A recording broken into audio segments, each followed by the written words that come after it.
जय शिवराय. काय पाहुणं इकडे कुणीकडं? जय शिवराय.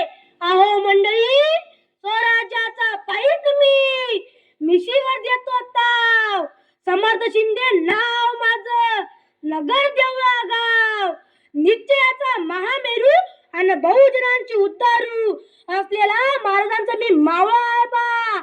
छत्रपतींनी उभारलेल्या राज्यात समदाय बले नव.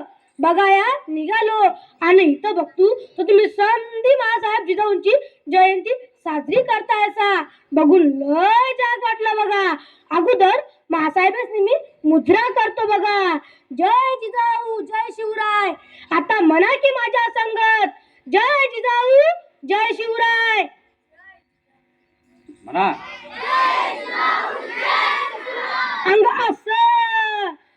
अंग असं अहो मंडळी, यांच्यामुळेच तर स्वराज्याला आणि महाराजाला प्रेरणा मिळाली बघा. अजून मी राणेश्वराच्या मंदिरात घेतलेली शपथ आठवली की आश्री आगात रगात असं सहसा करतोय. नेताजी येसाजी बाजी बाळाजी अशी मोठी मोठी वादुगड्यांची मोठच पा जीवाला जीव देणारी मंडळी. मी आता म्हणतो नुसतं जीवाला जीव देणारच नाही तर महाराजांसमोर छातीचा कोट करून मर्दमुखी गाजवणारी माणसं ती. तुम्हाला सांगतो महाराजांनी हरलेले माणसं महाराजांसारखे स्वाभिमानी धरून चालणारी होती.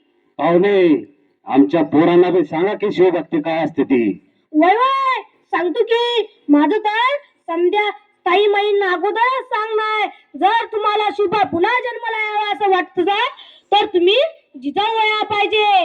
नुकताच जिजामाताला प्रणाम करून आणि जयंती साजरी करून भागणार नाही तर त्यांची विचार अंगी बागायला पाहिजे.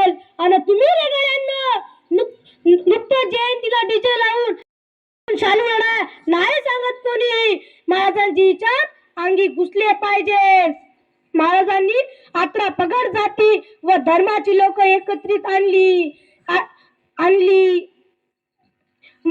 धर्माचा अभिमान असायला पाहिजे पण दुसऱ्या धर्माचा पण आदर असायला पाहिजे. ही महाराजांची शिकवण घेतली तरच तुम्ही महाराजांचे मावळे शोधणार. मावळा होणं महाराजांचा शिवभक्त होणं हे एखाद्या एराकुऱ्याचं काम नाहीच मुळी. त्यासाठी पोराचं लगीन बाजूला ठेवून गळ्यावर चालून जाणाऱ्या तानाजी सारख्या उतार वयात बी आता 2-2 तलवारी घेऊन खिंड लढवणाऱ्या बाजी प्रभू व्हावा लागेल. अजून काय सांगणार म्या, बाकी तुम्ही समजदार आहेसा. चला जातो पुढच्या मुक्कामाला. रजा घेतो तुमची. जय